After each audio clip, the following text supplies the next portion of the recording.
Metro Evangelización 3000. En la Biblia encontramos el gran desafío evangelístico que han representado las ciudades a quienes desean hacer suya la orden de ir y predicar el Evangelio. En la actualidad, la mayoría de personas viven en las grandes metrópolis. Debemos aceptar que hoy podemos predicar a cientos, miles y millones de personas que están a nuestro alrededor. Y esto lo podemos hacer con planes muy abarcantes que nos desafíen a una obra mayor. Ya están listos los peces, ya están listas las redes, solo faltan los pescadores. Presentamos Metro Evangelización 3000. Todos pueden hacer algo en esta obra. En estas reuniones hogareñas presentamos a Cristo a las familias. Metro Evangelización 3000, donde más de 125 ciudades serán impactadas por el mensaje de salvación de la verdad presente. Únete, acércate y forma parte de este magno evento. Abre tu hogar y sed de gran luz. El Señor está esperando por ti. Damos gracias a Dios, hermanos, por estar presentes en su casa para estudiar la palabra de Dios, a la vez que también damos un saludo especial a todos los amigos y hermanos en la distancia. Hoy examinaremos la tercera parte de este sermón que he titulado El Segundo Sinaí, y que considero importante que lo estudiemos, que lo conozcamos, porque tiene que ver con la espada que aquel pueblo remanente debe lanzar como mensaje del tercer ángel. En el mensaje del tercer ángel se enumera la segunda parte, esto es versículo 12. Acordémonos que el mensaje del tercer ángel tiene dos partes. Versículos 9 al 11 se refiere a lo que hará el enemigo o el castigo que Dios le da al enemigo. Si alguno adora a la bestia a su imagen, 9 al 11. Pero en el versículo 12 tiene que ver con el pueblo de Dios. Aquí está la paciencia de los santos, los que guardan los mandamientos de Dios. Y la más de las veces, hermanos, cuando pensamos en los mandamientos de Dios, que es el decálogo, pensamos en Éxodo capítulo 20, lo que yo llamo el primer Sinaí. Y adolecemos de una gran falla si no entendemos el segundo Sinaí. Esto es un concepto bíblico, solamente que el título quizás pueda llamarnos la atención o confundirnos. Y si se confunde, con más razón. Porque, hermanos, quiero llamar la atención a Mateo 5. Jesús claramente, Mateo 5, versículo 1 y 17 en adelante, muestra que Él subió a un monte para explicar la ley. Y esa explicación que la agranda, tal como dice la profecía de Isaías 42, 21, que vamos a repasar ahora, ya estaba dicho. Jesús vendría a la tierra, el Cristo vendría para exaltar su ley, y especialmente las verdades apodícticas, que vamos a repasar ahora. Miremos entonces Isaías capítulo 42, 21. Jesús de ninguna manera vino a disminuir el efecto de la ley, vino a engrandecerla, para que la conozcamos más profundamente que lo que Moisés, o la ley de Moisés, nos dio. Leemos entonces Isaías capítulo 42, 21.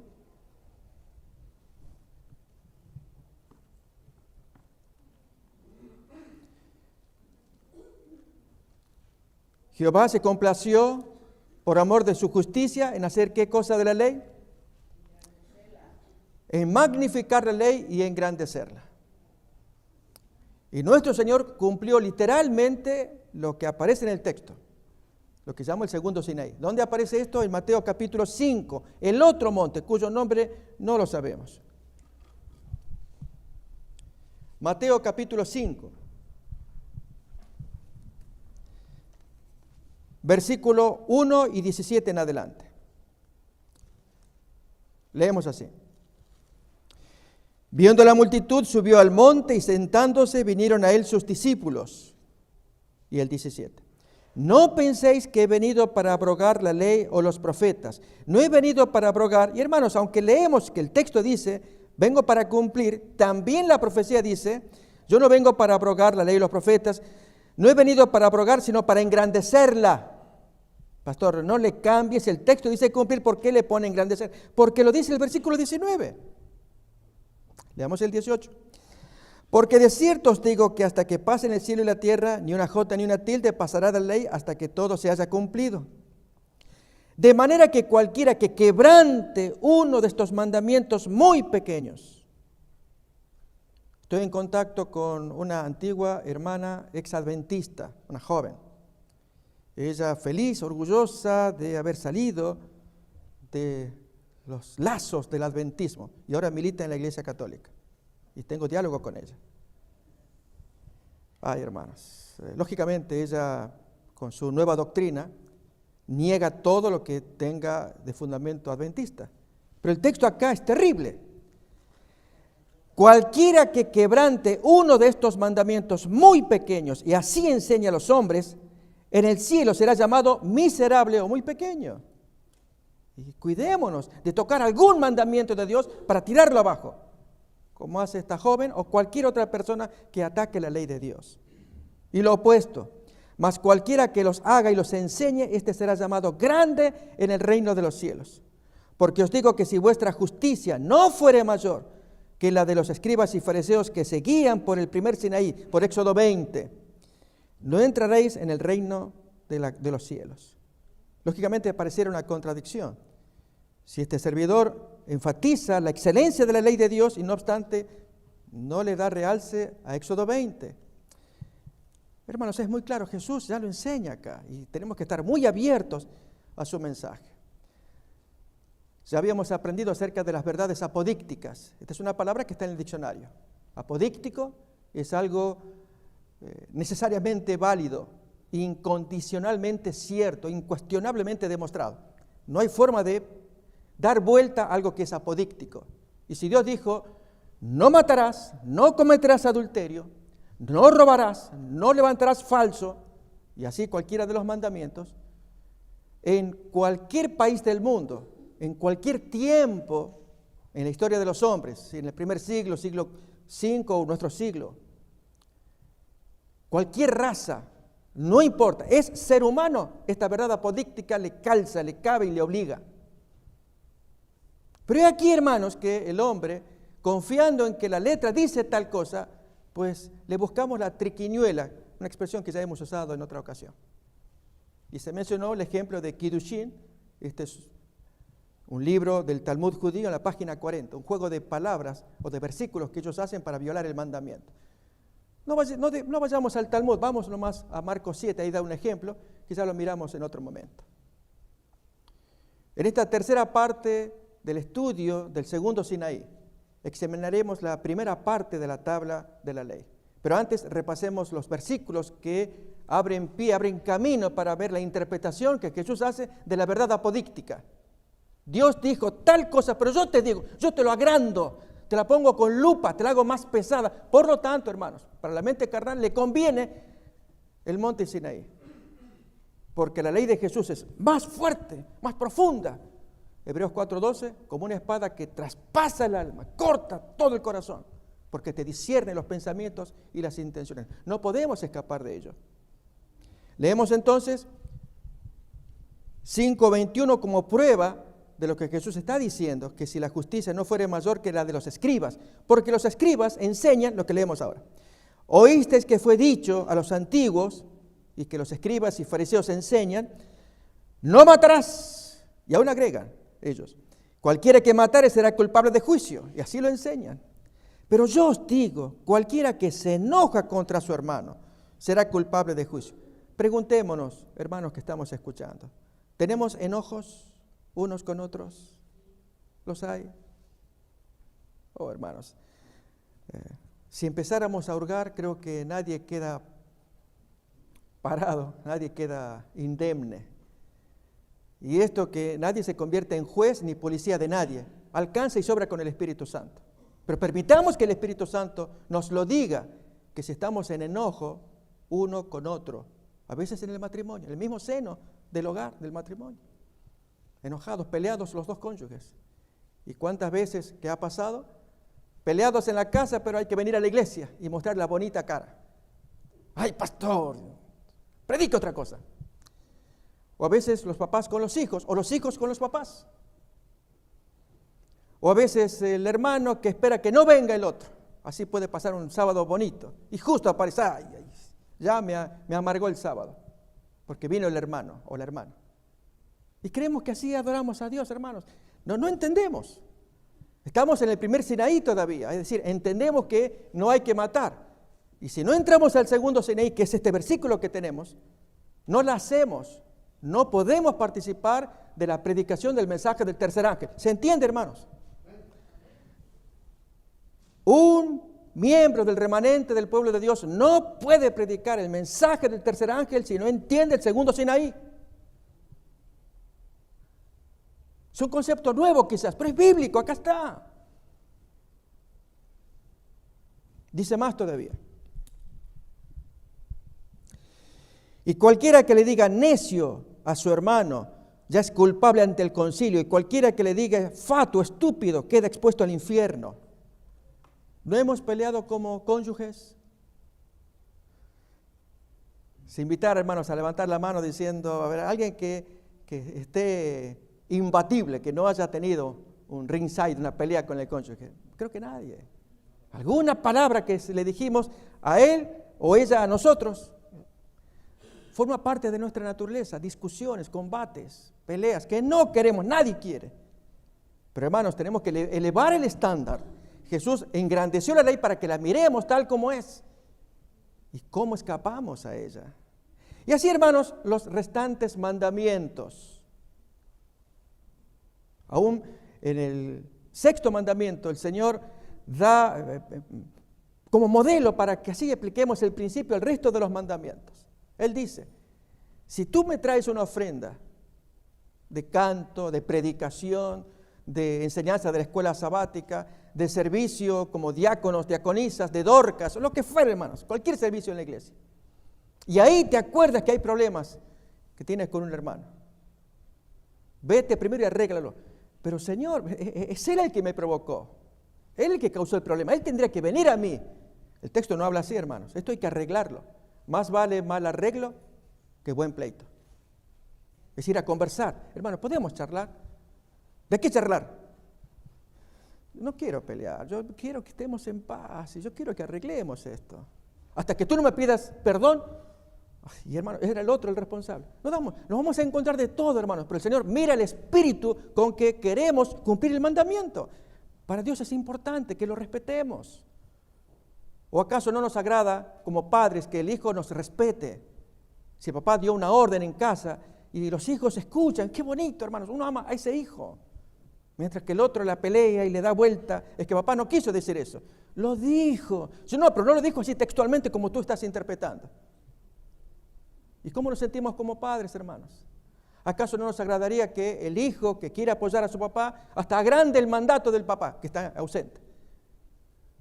Y luego nos enteramos y sentimos gozo, placer con ese hijo. A eso se refiere Jesús. Cualquiera que exalte los mandamientos y enseñe a la gente, ese es un grande en el cielo. Y para esto fuimos llamados como pueblo remanente para predicar el mensaje del tercer ángel. Segunda parte, los mandamientos de Dios, según se interpreta o se ve del segundo Sinaí. ¿Se va entendiendo, hermanos?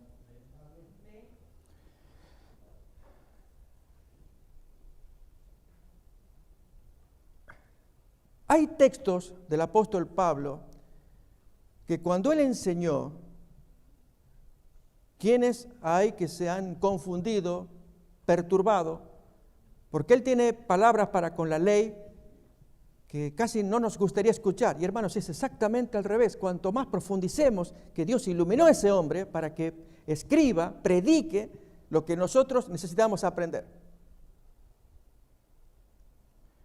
Entre esas cosas, hermanos, busco algunos poquitos textos. Romanos,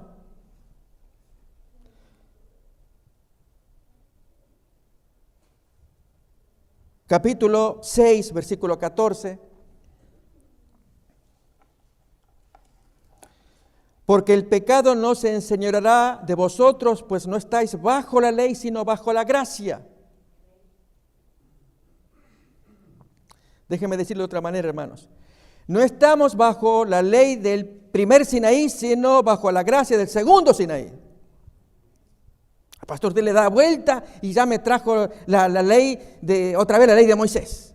Si aquí dice gracia, dígale gracia. Y hermanos, ¿qué es gracia? Es Cristo enseñando.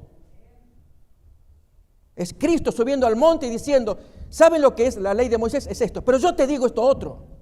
Eso es gracia. Es Jesús el que da la gracia. Él es la gracia en persona. Él es el que condena y Él es el que libera. Él es el que dice, si la ley de Moisés dice, no adulteres, pero yo te digo, tú miras a una mujer, por lo tanto, o te cortas la mano, te cortas los ojos, porque yo soy muy estricto con eso. Eso está en Mateo 5, a continuación de la explicación del sexto mandamiento, texto que no hemos leído.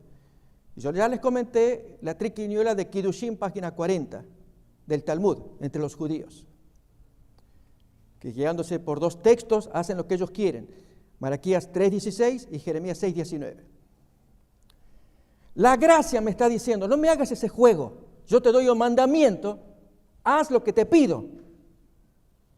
Y ya Jesús lo había dicho en otro lado. Si tu ojo es limpio, todo tu cuerpo es limpio. Pero si tu ojo es malo ya, todo tu cuerpo está en tinieblas. Porque la gracia nos enseña. A eso se refiere, hermanos, Juan 1:17, que ahora miramos en la imagen. Y me alegra ver la traducción que usó la hermana al comienzo en la lectura. La nueva versión, Reina Valera 2000, de editorial Emanuel, versión que se recomienda en esa traducción. Donde no aparece el pero, en el griego no está el pero, como aparece en nuestra Reina Valera 60. La ley de Dios por medio de Moisés fue dada. Y a continuación, la gracia y la verdad vinieron por Jesucristo. Él es la gracia de explicar esa ley y lo demostró en Mateo 5. Tenemos ahí el texto. Pues la ley por medio de Moisés fue dada, pero el pero, hermanos, quítenlo. Obstruye. No hay una oposición entre Moisés y Jesús. Es un complemento. Jesús viene a completar lo que hizo Moisés. Ahora Jesús, por medio de la gracia y la verdad que vienen por Él explica como lo demuestra Mateo 5. Por lo tanto, hermanos, leemos nuevamente el texto de Romanos 6. A ver si empezamos a descansar y a gozar de estas lecturas supuestamente difíciles de parte del apóstol Pablo. Otra vez, 6:14 de Romanos. Porque el pecado no se enseñoreará de vosotros, pues no estáis bajo la ley de Moisés, sino, ¿qué decimos, hermanos? Es la ley de Cristo, es la gracia, es el segundo Sinaí. Ahora miremos capítulo 7, versículo 5 y 6. Porque mientras estábamos en la carne, las pasiones pecaminosas que eran por la ley de Moisés, obraban en nuestros miembros llevando fruto para muerte. Pero ahora estamos libres de la ley de Moisés, por haber muerto para aquella en que estábamos sujetos, de modo que sirvamos bajo el régimen nuevo del Espíritu, que es la ley de Cristo, dada en ese monte anónimo de Mateo 5, donde Él agranda la ley, y no bajo el régimen viejo de la letra apodíctica, de esas verdades universales que Dios dio en el monte Sinaí. ¿Hay problemas con esas verdades apodícticas? No, hermanos, están completas, son aves apodícticos, no se los puede discutir. Pero somos nosotros, la mente humana, carnal, que le busca la vuelta, como Kiddushin, página 40. ¿Se entiende? No es problema de Dios, es nuestro problema. Por lo cual Jesús tuvo que venir a explicar y agrandarla, y ya sin excusa. Esto es así, te cortas la mano, te cortas los ojos, si me violas el séptimo mandamiento. Es duro, hermanos. Es para que entendamos la fuerza que tiene ese versículo. Miremos más, un texto más para luego meternos ya de lleno en la exploración de la primera parte de la tabla de la ley. Primera de Timoteo, capítulo 1, el objeto de la ley.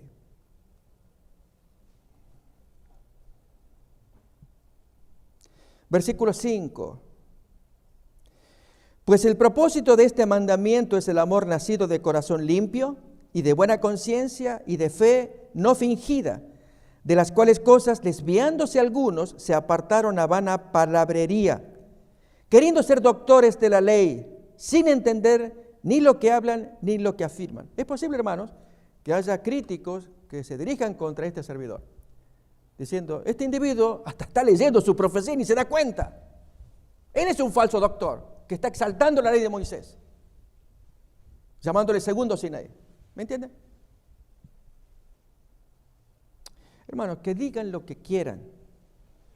Dios quiere que se entienda lo que Jesús hizo en ese monte que llamamos el monte de las bienaventuranzas.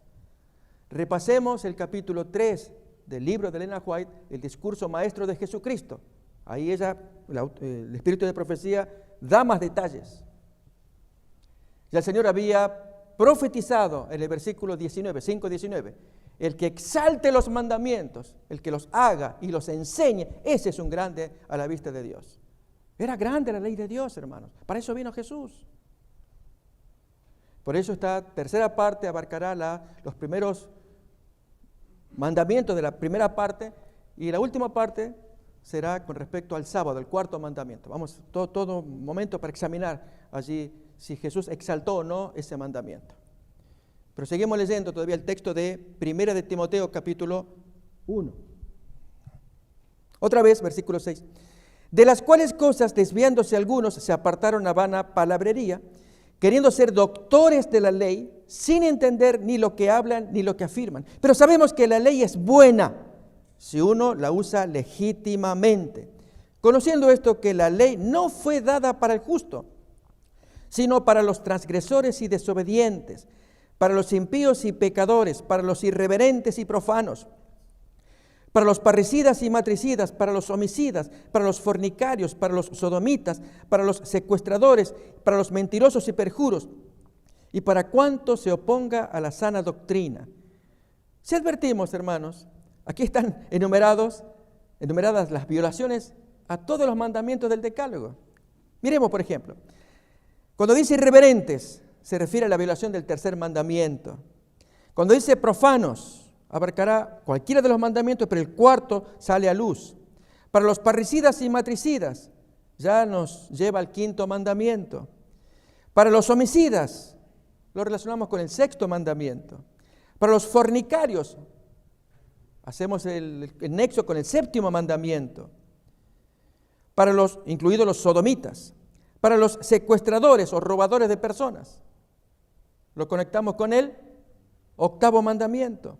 Para los mentirosos, allí lo relacionamos con el noveno mandamiento.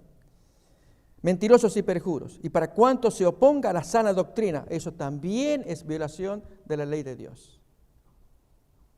Pero fijémonos, hermanos, un detalle, si podemos ilustrarlo. El texto nos dice que fue el mandamiento dado para los impíos, los que violan, no para el justo. ¿Cómo el justo no cumple mandamiento?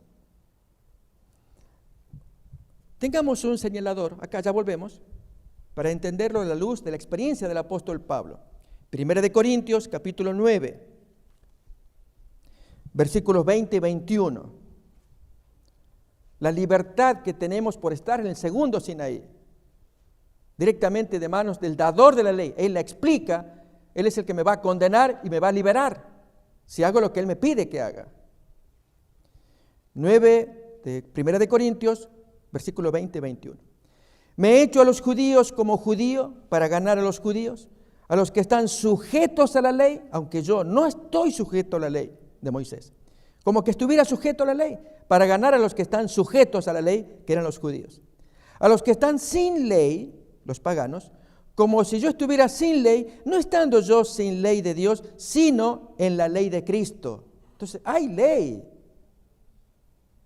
Ahí la palabra en griego es en la ley, no bajo la ley. Para ganar a los que están sin ley.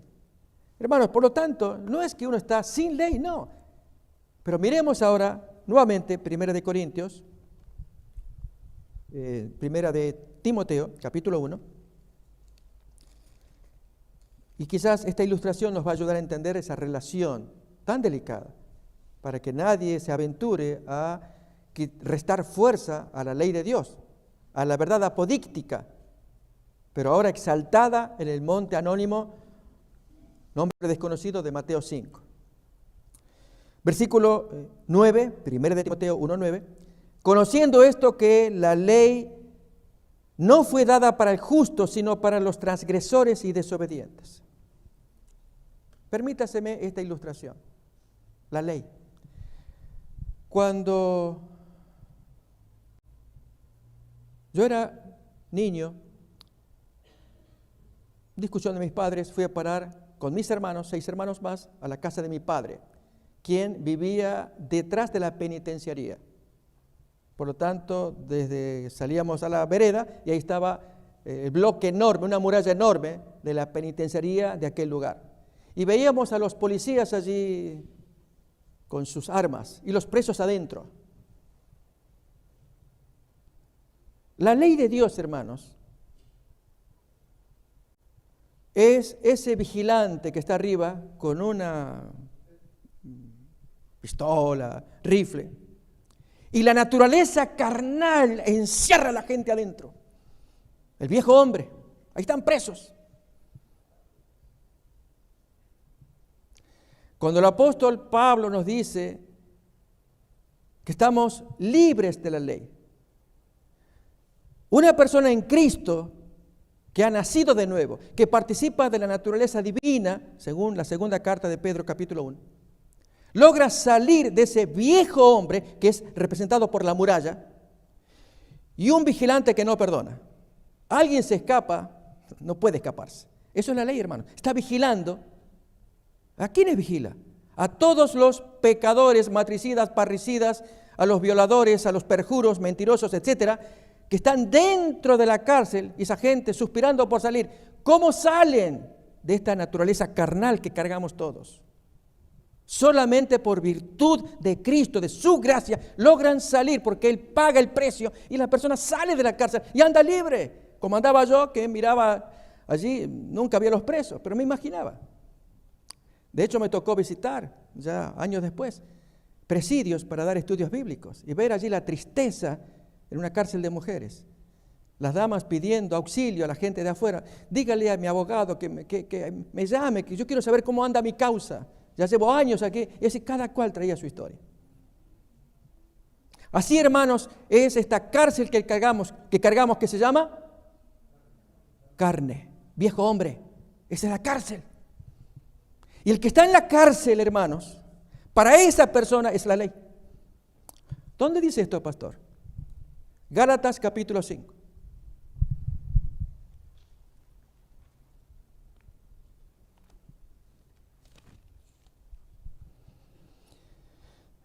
Versículo 16. Digo pues, andad en el Espíritu y no satisfagáis los deseos de la carne, porque el deseo de la carne es contra el Espíritu y el deseo del Espíritu es contra la carne, y estos se oponen entre sí para que no hagáis lo que quisierais. Pero si sois guiados por el Espíritu, no estáis bajo la ley. Y allí es donde algunos hermanos nos confundimos. ¿Cómo es esto? Si yo quiero estar en paz con Moisés. Al decir, hermanos, que no estamos bajo la ley, no estamos más bajo el vigilante. Yo represento la ley como el vigilante con su rifle. Él anda mirando, observando. Nadie va a escapar de una cárcel que se llama, ¿cómo dijimos que se llama la cárcel? Carne, naturaleza carnal, viejo hombre. O alguien, hermano, puede escapar de este viejo hombre y agradar a Dios. No puede ser libre. Lo dice a continuación. Y manifiestas son las obras de la carne que la ley condena. El vigilante no se la va a disculpar. Esta es la muralla de la penitenciaría. Adulterio, fornicación, inmundicia, lascivia. Todo eso va dentro de la muralla, todo dentro de la carne. Y eso tiene que ver con el primer mandamiento que en un momentito, y espero que alcance el tiempo, vamos a explicar. Que Jesús agrandó el primer mandamiento en una expresión que aparece en un texto de Marcos y Mateo. Manifiestas son las obras de la carne. Acordémonos, hermanos, esa pared, esa muralla de la penitenciaría en cuyo interior residen los pobres cautivos que practican adulterio, fornicación, inmundicia, lascivia, idolatría, hechicerías, enemistades, pleitos, celos, iras, contiendas, disensiones, herejías, envidias, homicidios, borracheras, orgías y cosas semejantes a estas, acerca de las cuales os amonesto, como ya os lo he dicho antes, que los que practican tales cosas, los que están en la carne, en la vieja naturaleza, en el viejo hombre, no van al cielo. Mas el fruto del Espíritu es amor, gozo, paz, paciencia, benignidad, bondad, fe, mansedumbre, templanza. Podríamos agregar un calificativo más que los reúna a todos e ilustre mejor. Libertad. La libertad. Entonces que esta gente tiene gozo, paz, paciencia, benignidad. Están libres. Pero fíjense, hermanos, cómo dice a continuación.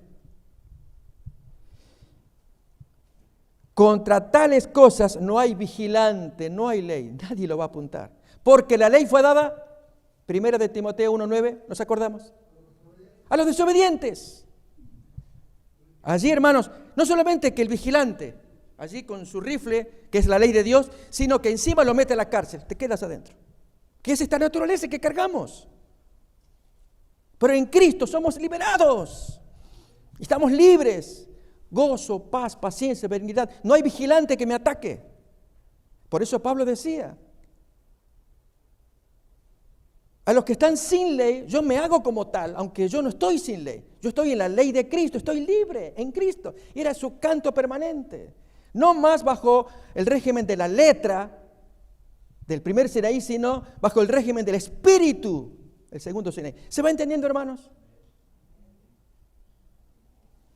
Vamos entonces a ver a nuestro maestro explicándonos los primeros mandamientos.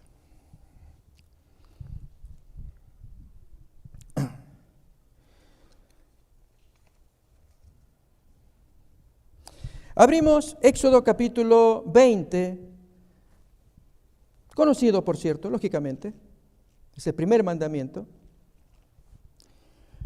En el caso de la nomenclatura de la ley judía, el preámbulo lo incluyen como primer mandamiento también.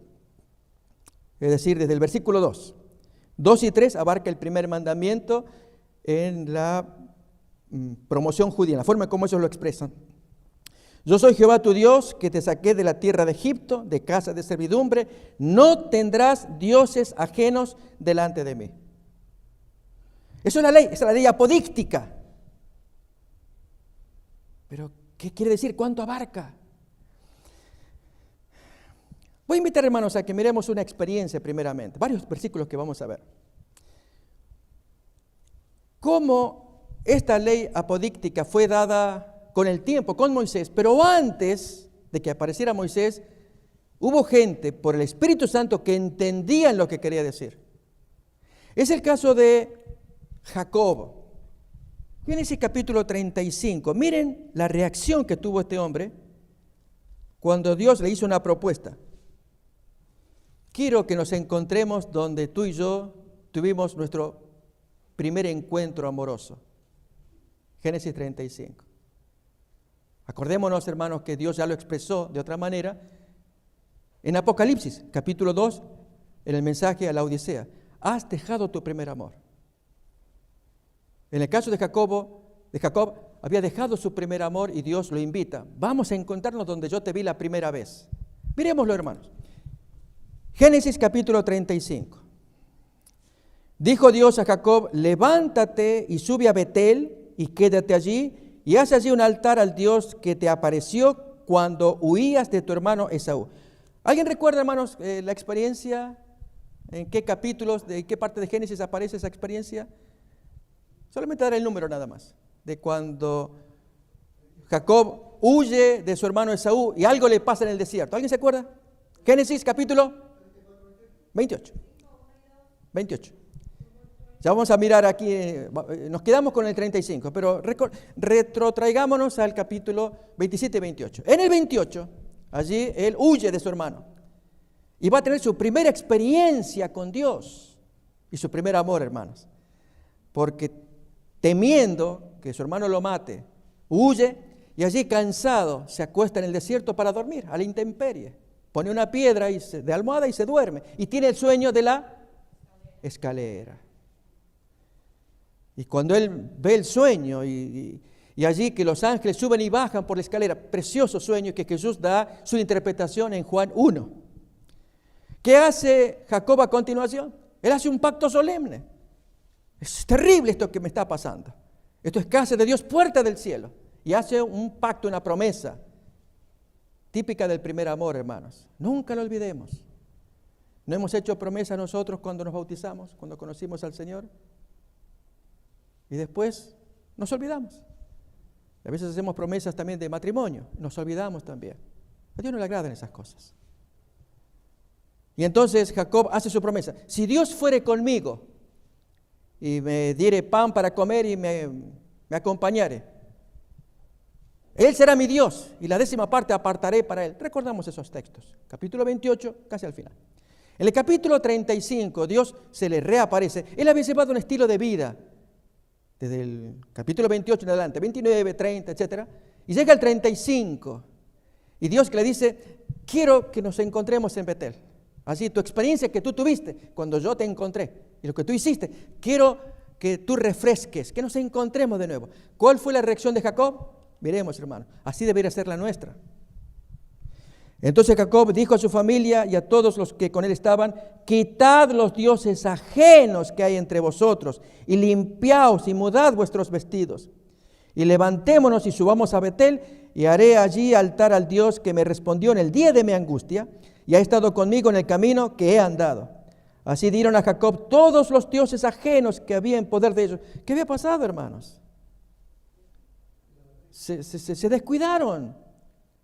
Jacob, que lo permitió, la familia que fue adquiriendo y metiéndose con dioses ajenos y estatuitas y todo lo que se quiera. Así dieron a Jacob todos los dioses ajenos que había en poder de ellos y los zarcillos que estaban en sus orejas, y Jacob los escondió debajo de una encina que estaba junto a Siquem. Y salieron, y el terror de Dios estaba sobre las ciudades que había en sus alrededores, y no persiguieron a los hijos de Jacob.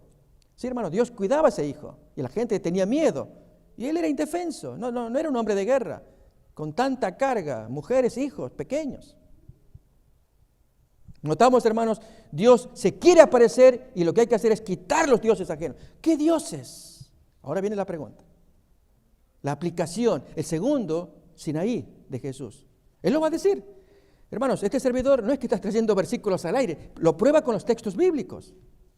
Pero antes examinemos qué es un Dios ajeno. ¿Qué son dioses ajenos? Tienen 3 componentes. Según Deuteronomio 32. Abramos el texto y mientras voy enumerando los 3 componentes. Deuteronomio 32, versículos 16 y 17, pero permítame dar los 3 componentes. Un Dios ajeno implica 3 cosas. Abominaciones, alguna cosa de referencia que puede ser un artefacto, un palo, una piedra, el nombre de algo, otra vez, abominaciones, alguna cosa de referencia, una estatua, y los demonios. De modo que cuando se habla de dioses extraños, implica que el hombre practica cosas que se inventa en nombre de algo o alguien a quien dedica ese honor, ese tiempo, y quienes sacan partida y aplauden son los demonios. ¿Qué es un Dios? ¿Qué es una deidad? Hermanos, es algo al cual el hombre le dedica tiempo, atención, miramientos, le dedica entusiasmo, sumisión, una deidad. Y vamos a ver, hermanos, que el Dios ajeno, que Jesús lo va a traer en el Nuevo Testamento, y son varios, incluyen prácticas abominables dedicadas a inventos que nos ponemos en la cabeza y quienes aplauden son los demonios. Miremos, hermanos, vamos a invitar a leer Deuteronomio 32, versículos 16 y 17. Le despertaron a celos con los dioses ajenos. Moisés está haciendo una historia de lo que hizo su pueblo contra Dios.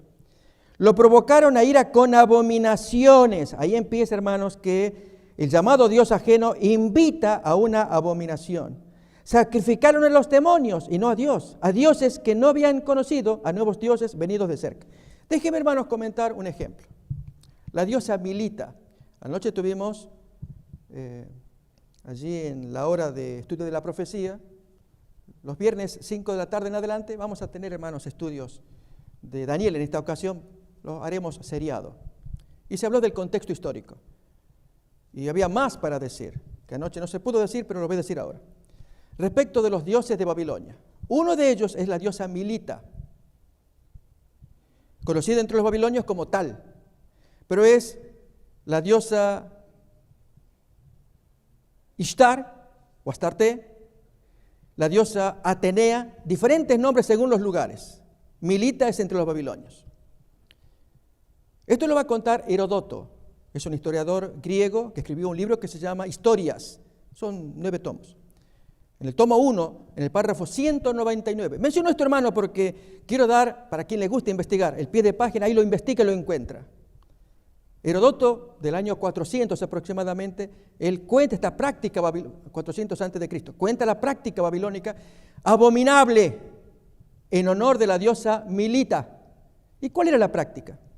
Hermanos, cuando nosotros adoramos a nuestro Dios, a ver, coméntenme una práctica concreta, un hecho concreto en honor a ese Dios, Jehová. ¿Cuál es? Pero un hecho práctico. Muy bien, me gusta, práctico. Adorar en sábado. Venimos al culto en sábado, ¿sí?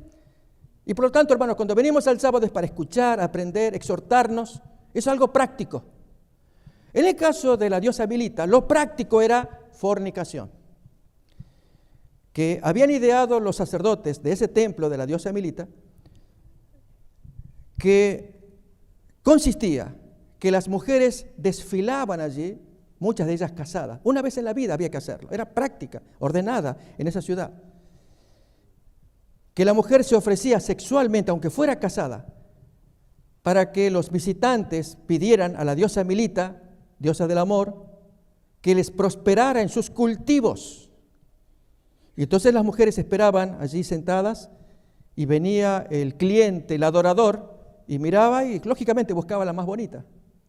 Herodoto cuenta en forma de ironía que las menos agraciadas duraban hasta 3 años, esperando que alguien las levante. Era vergonzoso porque con una sola vez ya quedaban eximidas, cumplían, y luego él agrega, y jamás verías a esa mujer otra vez sentada ahí.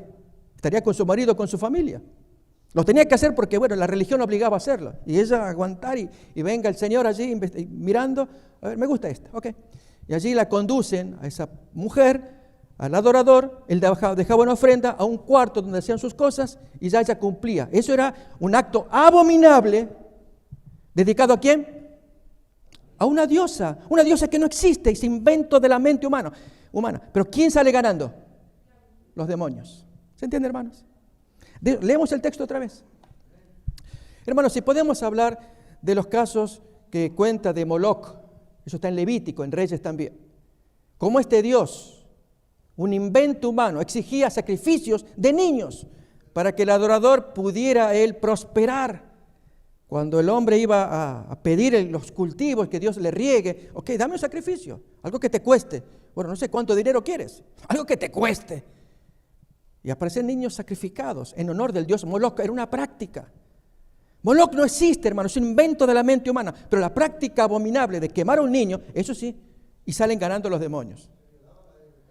Oh, hermanos, es terrible, estas prácticas demoníacas, y que Dios dice, quítenme todos esos dioses. Pero aquí, hermanos, que cuando Jesús dijo, o el mandamiento apodíctico dice, no tendrás dioses, vamos a ver en el Nuevo Testamento cómo Jesús hurga. Eso es lo que hace nuestro maestro cuando explica los mandamientos. Completemos, hermanos, otra vez la lectura de Deuteronomio 32, así se nos afirma el concepto. Versículos 16 y 17. Le despertaron a celos con los dioses ajenos. Lo provocaron a ira con abominaciones. Sacrificaron a los demonios y no a Dios, a dioses que no habían conocido, a nuevos dioses venidos de cerca. Abramos Marcos capítulo 7, ahí tenemos el ejemplo de lo que Jesús quiere enseñarnos con prácticas abominables dedicadas a dioses, inventos de la mente humana, y quienes salen ganando y aplaudiendo son los demonios.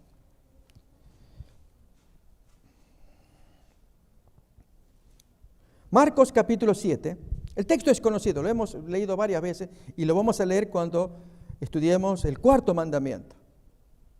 Será la semana que viene, si Dios permite. Capítulo 7, leemos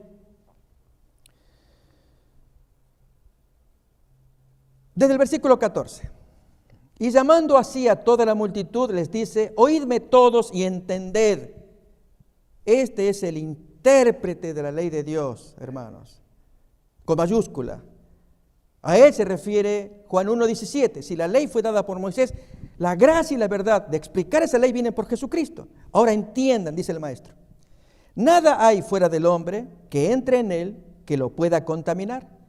Pero lo que sale de él, eso es lo que contamina al hombre. Hay quienes tomaron el texto diciendo: bueno, entonces si lo que entra no contamina, pues como cerdo y no contamina.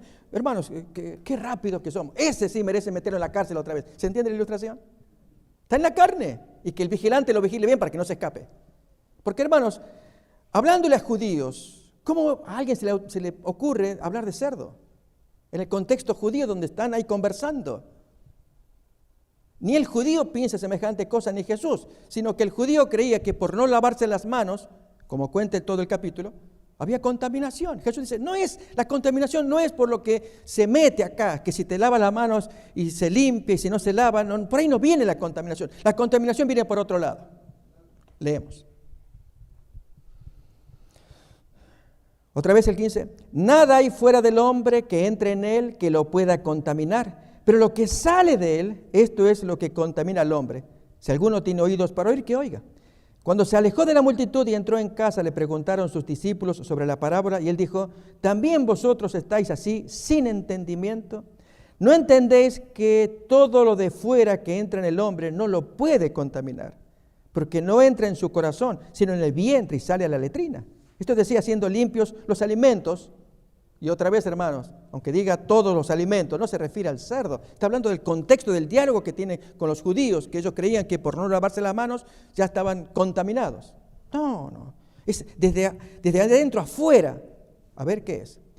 Pero decía que lo que del hombre sale, esto contamina al hombre.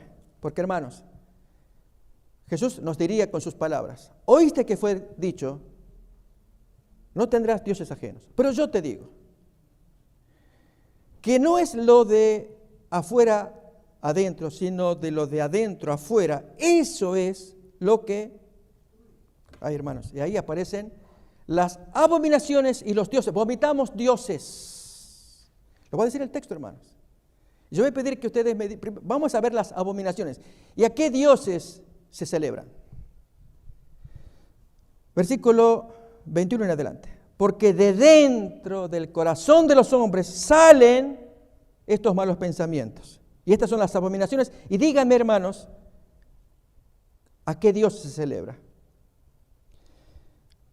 Yo voy a dar los nombres de los dioses en todo caso. El Dios del sexo. Es un Dios. Hermanos, seamos claros. Hombres y mujeres, de distinta manera. Uno mira a cierta persona.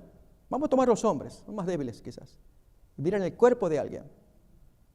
Y especialmente, hermanos, las hermanas saben, y hasta hay discusiones, miré en las redes también, de algunas hermanas, como en la forma como se vienen vestidas a la iglesia, o aún siendo cristianas, como visten en una playa, por ejemplo. No, hermana, no puede ir así vestida, tiene que ir más cubierta, aunque sea en la playa. Cosa como esa, y es el lenguaje de todos.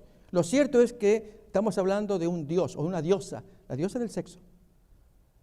¿Qué produce? ¿Qué abominación? El texto lo va a decir. ¿Qué abominación? ¿Qué dice el texto? Fornicación. ¿Qué más? Adulterio. ¿Qué más? El texto lo dice, hermanos. Son tres pecados, 3 abominaciones. Yo pido que me las digan ustedes. Por causa de esa diosa llamada sexo. Así que ya hemos leído que el texto dice adulterio, fornicación y lascivias. Toda suerte, hermano, de cosas que se sueltan de acá, entre orgías, swingers, cambio de pareja, relaciones anormales en el cuerpo, en el matrimonio. Y hermano, ahí paremos. ¿Por qué? Porque de adentro sale la abominación en nombre de un dios o diosa para celebración de los demonios. Ellos aplaudiendo. Seguimos mirando. Vamos a ver otro dios.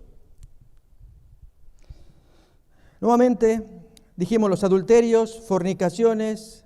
En cuanto a homicidios, que es la violación del 6º mandamiento. ¿Qué Dios es el que pide homicidio? Pensemos, hermanos. Hay varios. Uno es el de las drogas. La gente por el narcotráfico o el consumo no le importa la vida del individuo. Yo mato, pero ese es mi Dios. Y junto con ello, el dinero que ello produce. ¿El cuál? Muy bien, el secuestrador. Que roba, pero acá el texto me está hablando de homicidio. ¿Qué pasa con aquellas personas, hermanos, que violan un mandamiento cuando en su cabeza, hace poquito acaba de pasar? No curan su mente, los hermanos no nos damos cuenta. Un reciente suicidio de una pastora en Brasil. Ha habido casos en Estados Unidos por causa de depresión, la profunda tristeza que la persona vive y que los hermanos ni se dan cuenta. Esta hermana pues saludando y luego aparece ahorcada en su baño. ¿Qué le pasó? No, hermano, ¿qué nos pasó a nosotros? ¿No detectamos que una sierva de Dios o siervo de Dios tenga problemas y llegue a semejante situación? Quitándose la vida, violando el mandamiento. He aquí, hermanos, el punto que estamos leyendo es que de adentro salen las abominaciones para satisfacer dioses. Voy a mencionar uno. El dios de la moda, por el cual aparece la arrogancia citada o soberbia citada acá. Hermanas, jóvenes quizás, o no tan jóvenes, allí frente a imágenes de revistas y que la silueta y que me veo gorda, que me veo flaca y que... Hermanos, es un fenómeno real que aparece, un estímulo que en mi cabeza me hace trabajar cosas y la arrogancia de que yo estoy bonita y que esta... Hermanos, disculpen que hable así, pero soy llano. El texto me está hablando de abominaciones que hay acá en la cabeza para festejar a dioses o diosas. Uno de ellos es la moda, otro es la música. Leamos. Versículo 22. Salen los hurtos, el hermano habló de secuestradores, las avaricias, el dios del dinero, las maldades, el engaño, la lascivia, la envidia. Vuelvo otra vez, hermanos, es al dios de la figura, la moda, fashion, y la envidia que le tengo. ¿Por qué yo tengo este cuerpo y aquella otra no hace nada y mira cómo está? Hombres y mujeres, hermanos. O sea, yo les invito, ustedes piénsenlo, escarben estos tres componentes, que es lo que importa. ¿Recordamos cuáles son? Abominaciones están enumeradas acá, que van dirigidas a un Dios que fabricamos en la cabeza para que los demonios salgan ganando, aplaudiéndonos. A eso se refiere el maestro cuando dijo, no tendrás dioses ajenos delante de mí. Quita todas esas abominaciones, tus prácticas. Y si en tu cabeza creaste la idea de un Dios, como la música, por dar un ejemplo, hermano, especialmente los jóvenes, todo el día, la noche, la música allí en los oídos, eso es un Dios.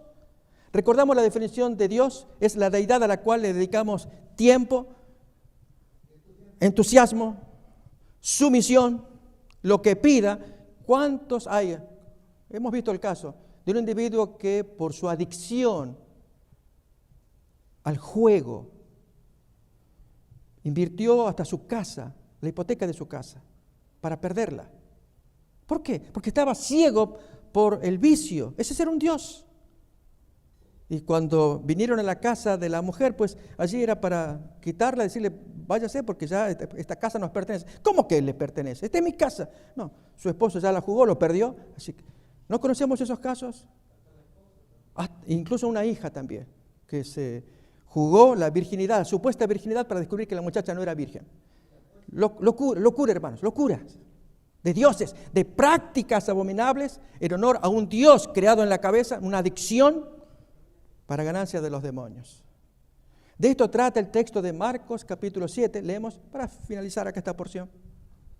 Nuevamente del versículo 20 en adelante. Pero decía que lo que del hombre sale, esto contamina al hombre, porque de dentro del corazón de los hombres salen las abominaciones. Acá dice malos pensamientos, tales como adulterios, fornicaciones, homicidios, hurtos, avaricias, maldades, engaño, lascivia, envidia, maledicencia, soberbia, insensatez. Todas estas maldades de dentro salen y contaminan al hombre. Cuidémonos, hermanos, de aquellos falsos dioses que nos hayamos hecho algunos de nosotros. Y cada cual debe saber su debilidad, su adicción personal. ¿Se entiende esto? ¿Estamos de acuerdo, hermanos, que Jesús viene a exaltar los mandamientos? E incluso al dar con su dedo, dar más claro qué es esto de las maldades que salen de adentro, que él le interesaba. Y que ya el texto de Deuteronomio nos dice las abominaciones por los nuevos dioses a los cuales ellos servían. Y he citado el caso de Moloch, de memoria. Un Dios que jamás pidió algo, pero el hombre cree, como el caso de Milita, que para llenarla, satisfacerla, hay que ser semejante acto abominable de mujeres casadas que he contado la historia y que esperaban salirse de esa situación, liberarse ya y cumplir con esa orden de ese Dios o de esa diosa. ¿Qué Dios tenemos nosotros, hermanos? Tenemos a nuestro Cristo. Jesús es el que nos ama y nos dice: hijo, entrégate, sé sumiso conmigo, niégate a ti mismo, sígueme, carga tu cruz. Oye mi mensaje. Y queridos hermanos, todos los que estamos aquí, estamos invitados a subirnos a ese segundo monte, escuchar al Maestro, que Él nos exhorta, nos enseña, exalta la ley de Dios, para que su pueblo, entendiendo el mandamiento de Jesús, podamos decir: no estoy más bajo la ley de Moisés, estoy bajo la ley de Cristo, como lo dice 1 Corintios 9:21. Y al exaltar los mandamientos como mensaje del tercer ángel, hermanos, exhortamos a todos: sálganse, vénganse del monte Sinaí aquí a este monte para entender cuál es el peso de la ley. No que abandonen la verdad apodíctica, entiéndanla de los labios del Maestro. Jamás, hermanos, renunciar a la verdad apodíctica, es inalterable, es eterna. Pero mi mente está tan sucia que necesito que Jesús me enseñe, me transforme, me perdone, me haga nueva criatura. ¿Creemos estas cosas, hermanos? Que Dios nos bendiga. Amén. Amén. Olam 7, Televisión Internacional, presentó su programa Adoración a nuestro Dios Creador. Programa que refleja el reconocimiento de Dios como nuestro Hacedor. Dad a Jehová las dádivas, gloria a su nombre. Adorad a Jehová en la hermosura de su santidad. Olam 7 Internacional, sanando, educando y reconciliando.